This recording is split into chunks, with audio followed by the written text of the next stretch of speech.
плати донесите на плата. Имаме и позитивни и негативни критики. Едно од забелешките е дека сепак ќе се доделува субвенции на вработените и на најниските и на највисоките плати.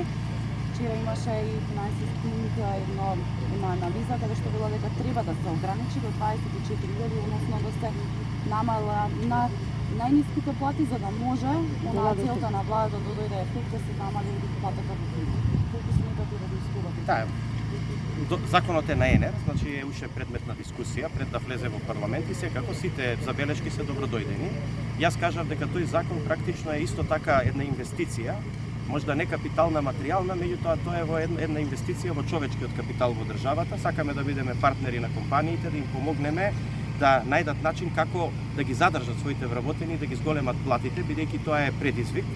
И компаниите, иако некој пат тоа го сакаат, меѓутоа нивната ликвидност и маргина која што имаат, тоа не им го дозволува. Сакаме да им помогнеме да тоа поинтензивно го направат, се со цел да нашите луѓе ги задржиме во државата. Да, ако тоа го ограничиме само на 24.000 денара, односно до 24.000 денара покачувања, веројатно ќе ги фати најголемиот дел од директните производни работници во производните капацитети, но тоа нема да ги фати интелектуалците, а ние сакаме и нашите интелектуалци да ги задржиме во нашата држава, значи луѓето кои што завршиле факултет, инженерите, лекарите, во приватните клиники, нели, бидејќи ова е пред се за приватниот сектор, понатаму, значи, информатичарите и така натаму.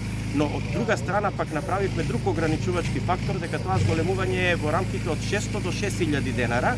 Така да јас мислам дека е добро да се покачат платите, односно да ја искористат оваа мерка во сите сегменти, па и оваа последнава категорија на високо образувани кадри во нашата држава, кои што, како што гледаме, не само во Македонија, тоа не е проблем само на нашата држава, тоа е проблем на целиот регион, значи и на Србија, и на Бугарија, и на Хрватска, и на Романија, да младите луѓе заминуваат по развиените земји. Единствен начин вие да направите да тие останат во државата и да им обезбедите подобри услови за живот.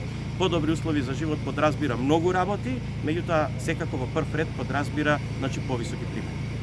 Дали со одлука на влада е договорено дополнителна субвенција од 2 денари за лозарите? Значи тоа се разгледува, размислува, ќе ги видиме состојбите на терен, па ќе видиме, значи конкретно не би можело моментот да ви одговорам.